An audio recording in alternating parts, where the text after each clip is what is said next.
নেতারা এসে আমার উপর আক্রমণ করে। তারা এসে আমাকে প্রচণ্ড মারধর করে এবং আমার সঙ্গে পুলক এবং বিক্রম ছিল, তাদেরকেও প্রচণ্ড মারধর করে।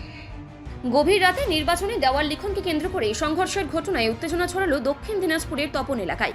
অভিযোগ, দেওয়াল লিখতে গিয়ে সিপিআইএম নেতাকর্মীদের উপর হামলা চালানো হয়।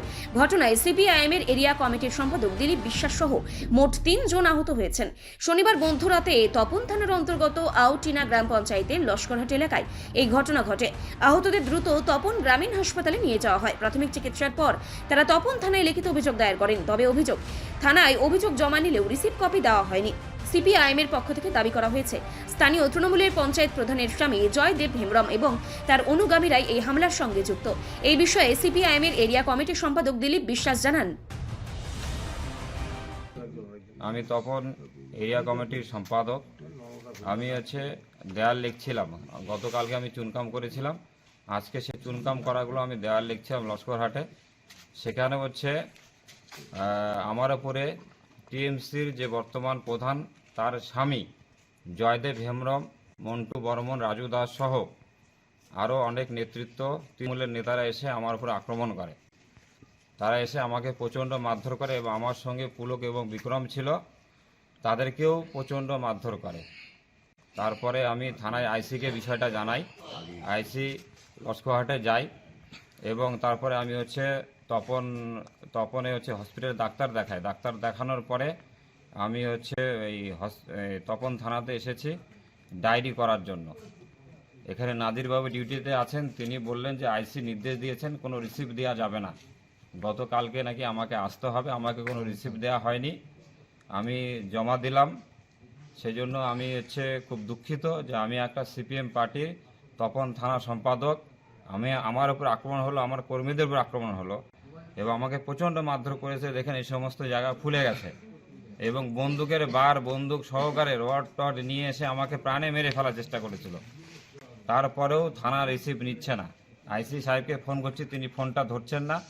বাধ্য হয়ে আমি জমা দিয়ে এখন আমি ঘুরে যাচ্ছি। আপনাদের সামনে এই বিষয়টা জানালাম। খুব আমি দুঃখ প্রকাশ করছি এবং গণতন্ত্র কীভাবে হত্যা করছে প্রশাসনের নির্দেশে তৃণমূল পার্টি, তার এটা যন্ত্র উদাহরণ। এবং যে অফিসার আছেন আমাদেরকে প্রচণ্ড খারাপ ব্যবহার করলেন আমাদের সঙ্গে। অন্যদিকে অভিযোগ অস্বীকার করেছে তৃণমূল কংগ্রেস। এই বিষয়ে তৃণমূল কংগ্রেসের কোর কমিটির সদস্য সুভাষ চাকি বলেন, প্রথমেই বলি, এইরকম একটা ঘটনা আমাদের নোটিশে এসছে, আমরা কালকেই জানতে পেরেছি। আমরা ওখানকার যারা দলীয় কর্মকর্তা আছে তাদের বলেছি প্রকৃত ঘটনাটা কি ঘটেছে সেটা আমাদেরকে দলীয়ভাবে জানানোর জন্য এবং আমাদের জেলা সভাপতিকে জানানোর জন্য আমরা অলরেডি বলেছি। কিছু মানুষ আমাদের কাছে টেলিফোনে যোগাযোগ করেছিল।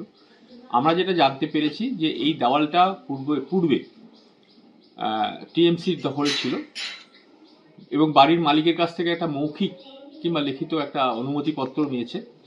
এই যে টিএমসি পার্টি যাওয়া বা এটা কিছু বোধহয় বিলম্ব হয়েছে, তখন সিপিএমের কিছু লোকজন এটাকে সাইড ফর করেছিল, এটা আমরা জানতে পেরেছি। সঠিক বলতে পারবো না।